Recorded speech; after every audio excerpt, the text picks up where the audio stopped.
natin pa rin. So, ang lulutuin namin ngayon na pang merienda uli ay ang churros. I-share ko sa inyo kung ano yung step by step sa mga murang merienda galore. Kasi kailangan natin magtipid. Until now, lockdown pa rin, walang pasok, no working pay. So, papakita ko sa inyo kung ano yung step by step sa recipe ng Churros merienda. Okay? Balik ako sa inyo. A few moments later. So guys, ito ang ating first step. Linagay namin ng fresh milk at ang butter sa frying pan. So, kailangan nyo siyang i-boil. And next nyan is ang salt. Lagyan nyo ng salt. After that, sugar. Yan actually ang main ingredients ng churros. Pang merienda. So, kailangan natin siyang i-boil. That is stir after that. Tandaan nyo, butter, milk.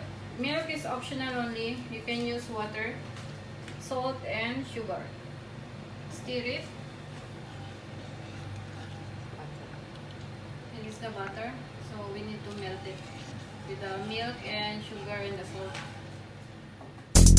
And after that, the mixture, we need to add the flour.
take cooking oil and frying pan after mixing all ingredients, because we're going to fry it. It's like a way of cooking of donut. How you cook the donut is we need to fry it, deep frying. So now we will put the mixture inside the icing bag.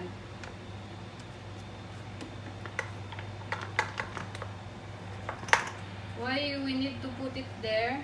because we need to form the long shape.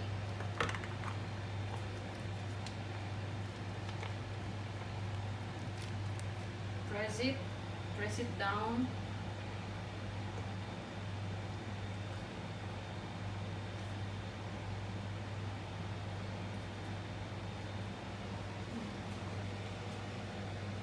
So, ayan po siya.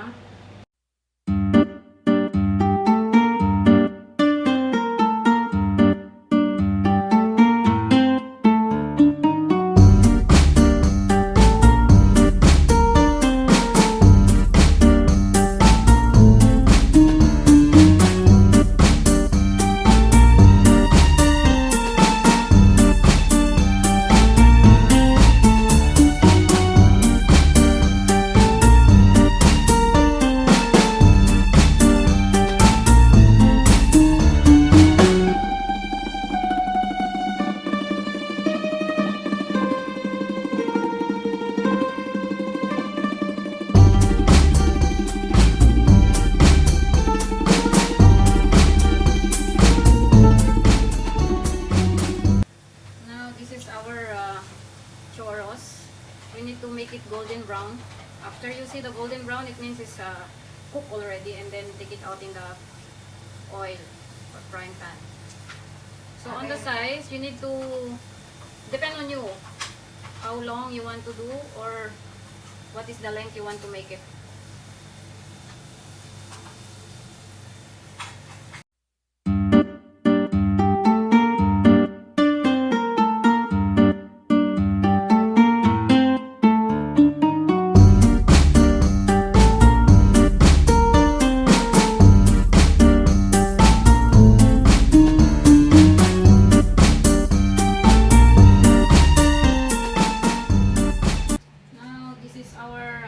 Churros bread.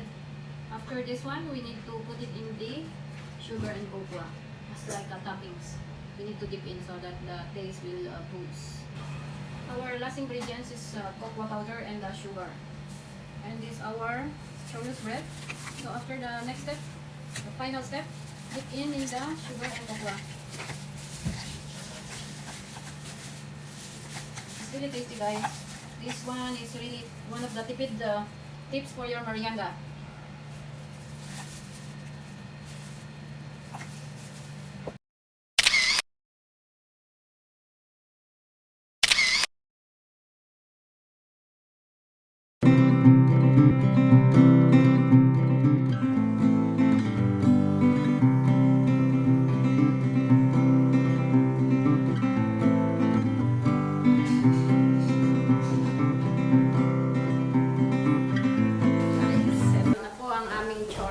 Homemade merienda.